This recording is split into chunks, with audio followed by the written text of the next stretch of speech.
In front of me is a OPPO Reno 13 and today I would like to show you how you can turn on or off auto rotation.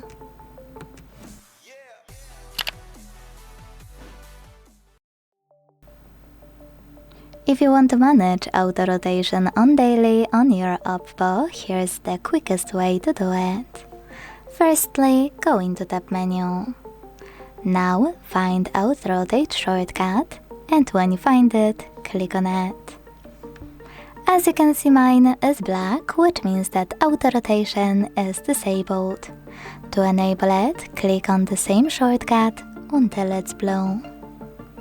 If you have a bit more time, you can also go into settings and tap on display and brightness over here.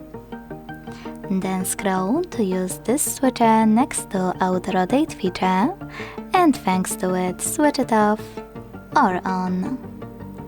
Thanks so much for watching. If you enjoyed this video, leave a like, comment and subscribe. Bye!